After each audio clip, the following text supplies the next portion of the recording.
Parsnips are one of those crops that you put in the ground, forget about, and months later you pull out these giant roots with a sweet nutty flavor that just can't be found at the grocery store. That's why in today's video, I'm going to show you how to germinate parsnips, which is the hardest part of growing them and something I've personally struggled with in the past. But not only that, we're going to grow the parsnip out from seed to harvest to show you how to grow them straight, grow them huge, and time that harvest for the perfect flavor. Parsnips may look like carrots, and they grow underground just like carrots do, but that's pretty much where the similarities stop. They're actually in a different genus, and the parsnip leaves look a little bit more like a celery leaf. Despite their real botanical differences, they were called carrot for a very long time. The 1530s is the first time carrot really showed up in the lexicon as far as we can tell historically, and for many years they were really just called the same thing. A couple of things you have to know about parsnips. First, they're a biennial crop, kind of like an onion. What that means is they have a 2-year life cycle, and we're just harvesting them at the end of that first year, because after they send this taproot down, which we call the parsnip, they throw some flowering stalks up and produce the parsnip seed, which is what is in this packet. Now, varieties wise, there's 2 we recommend. It's the 2 that we carry, but they're great varieties. So All American is going to be your quicker grower. So if you're in a short season, parsnips are kind of a long growing crop. You'll get one out in about 95 to 100 days with All American. If you want to grow a more classic sort of parsnip, I might try Javelin. This one's 110 to 130 days, but it has some good resistance to one of the annoying diseases that can mess your parsnips up underground, which is called canker. We'll get to that later, but the thing you have to know about the seed, no matter what variety you choose, is that every type of seed has what's called a germination rate, and some of them are just a bit more sensitive than others, parsnip being on that more sensitive side. So if you've got parsnip seed from 2, 3, 4 years ago, there's a really good chance that that seed is not viable. And no matter what you do to try to sprout it, it's simply not going to come up. So you need to grab a fresh seed packet of parsnip if it's more than a year old. And with that said, let's crack these open and figure out how to get them to sprout.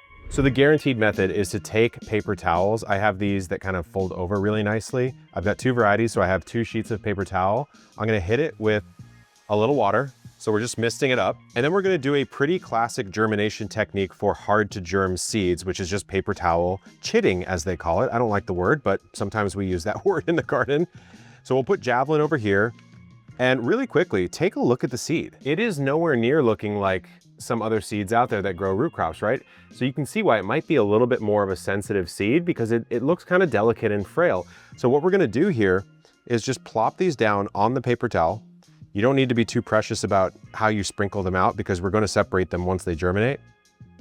Almost looks like little oats, doesn't it? And I'll save a few for direct sowing, which is the other method. It's just, if you're having trouble with parsnips, this method is probably the more foolproof one, although it is a little bit more time intensive. So we'll put the American variety over here. All we're really doing is making sure that moisture is consistently applied to these very delicate and slow to germinate seeds. These can take up to 3 to 4 weeks, even in optimal conditions. Then what we do is we just fold over our paper towel, seal it down, and we're gonna plop these into a Ziploc bag to make sure that moisture is retained. We'll label it so we don't forget. And then this is going to go in a warm-ish, dark place for a couple weeks, but we'll check on it every so often to wait until it sprouts. But now let's figure out how to direct sow parsnips, which is definitely easier, but can be a little bit less reliable. So here we are in the raised bed, which is one of my preferred ways to grow the parsnips because I can control the soil mix. You want a loose, well-draining soil, but you want it to retain enough water because this really needs to stay consistently moist. Remember what we just did with the paper towels. They're sitting on moist paper towels, so they can handle quite a bit of moisture. In fact, they need it. If they dry out, they're gonna be in a difficult spot. But what you wanna do at that point is you'll make these little furrows. I honestly like to do it with my hands sometimes. If you've got irrigation, you can do it on the irrigation lines, but as long as you space them about 4 or 6 inches apart or so, should be in a good spot. And then I just kind of sprinkle it. Now, there's a couple ways you can do this. You can go one by one and drop at the appropriate spacing, which would be about every 3 inches or so. And that's fine. But remember, we have a problem germinating these most of the time as gardeners. So what I like to do is I'll throw a cluster of about 3 seeds every 3 inches. I want to make sure that I'm getting a germ in every single section that I'm growing these parsnips out. So I throw about 3. And there's some nerdy germination math that makes that way more likely you'll actually get a sprout out of that location. And then once we're done with this, we need to cover these furrows up, water it in very, very well so that that seed coat can get soaked up. And then we're gonna cover it with something a little special. So half of this bed is direct sown like we just did. And what we'll do is we'll see how this compares to the one that we did with the paper towel. So we'll leave the other half of the bed for that paper towel sowing method. Just like with carrots, which also need a lot of water, I like throwing some burlap down on top of my parsnip bed. You can get these sheets for relatively inexpensive and just roll it out and cut it to size. Another pro tip is if it's ever windy or you're afraid of moving this around, grab some landscape staples and bring it down here because it's so crucial to get that moisture right. It's been a couple weeks now, so let's take a look at our parsnip seeds. And you'll understand when I say these are slow germinators because even with a couple weeks of pre-soaking, we only have a few that are truly sprouting. This one right here, for example, you can see what's called the radical kind of coming out here. But what I'm gonna do is collect some, because if this one sprouted, that means these ones are very, very shortly on their way. So we'll check these ones out and we'll put those in the ground. And we're also gonna look at our other variety here. Let's see if we have any more luck on these guys. Okay, we've got a lot more luck on this batch here so far. So I see one, you can really see the seed coming out there.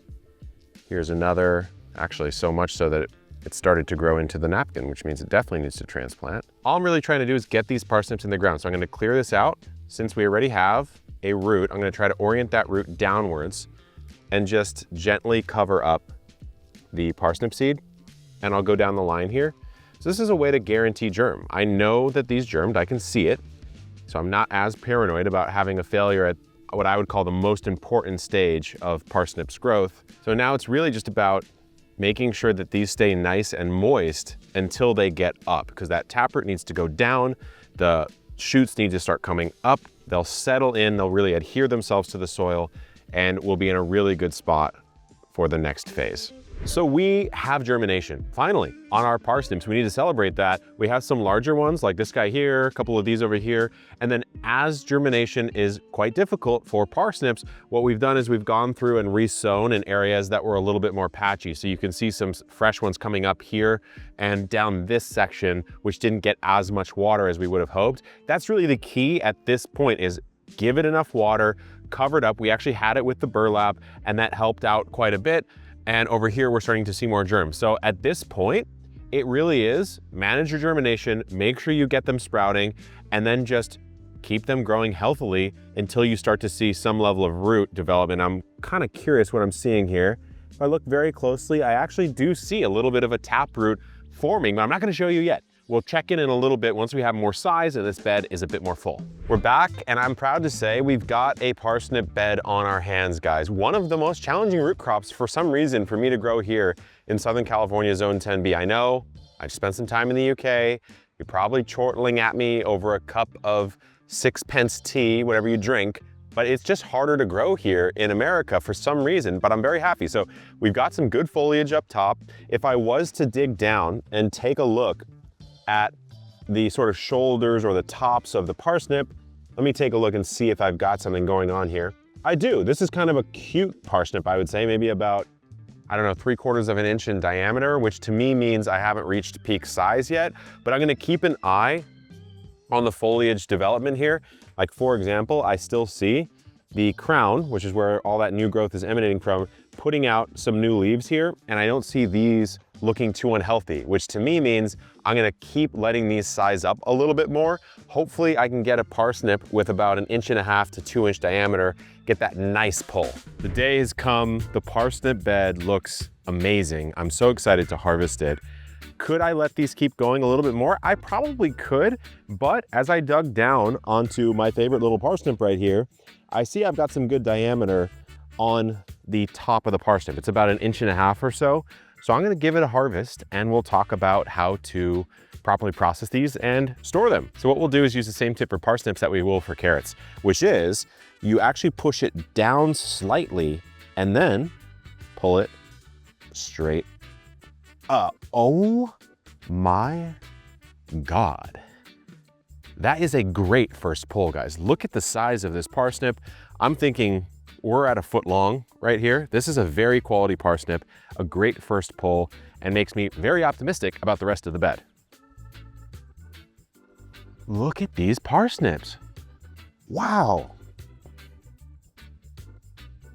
You got to be really particular about how you pull these out because they do have such a long taproot as opposed to a carrot. You can see on this one, I actually broke that off just a tad. Not the end of the world, but you want to be gentle if possible. See, now that's what we call a perfect pull.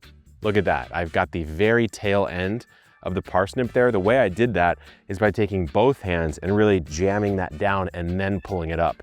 So another thing you got to keep in mind as you're harvesting, don't damage the leaves because the leaves have a sap that are phytotoxic, so it'll irritate your skin, especially if it's exposed to the sunlight. Not a bad yield if I do say so myself. Let's get these washed off and I'll show you how to process and store them.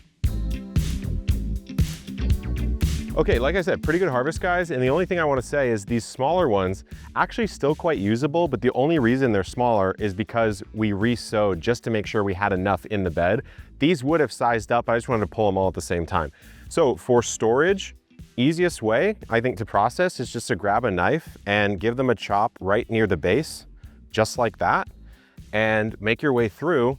And you're gonna store them much like you would store a carrot, which would be in the crisper drawer, ideally in a plastic bag. Keep the humidity high and they won't get that sort of soft, floppy feeling. Now, parsnips can be challenging to grow. We've struggled with them in the past, and if you're watching this video, you probably have as well. I would say the biggest tip that got us to success on this batch here is being so patient about the germination period of the parsnips. We put them in a well-prepared bed. We mulched over that bed. We kept the moisture very, very high. We watched for early sprouting. We protected them even from then on. Once they got past the first 2-3 sets of leaves, they were pretty much off to the races.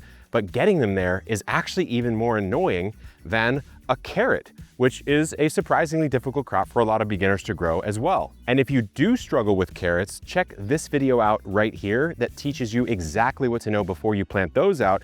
Hope you have a good season. Of course, you can grab parsnip seeds at our seed company, botanicalinterests.com. See you on the next one. Good luck in the garden and keep on growing.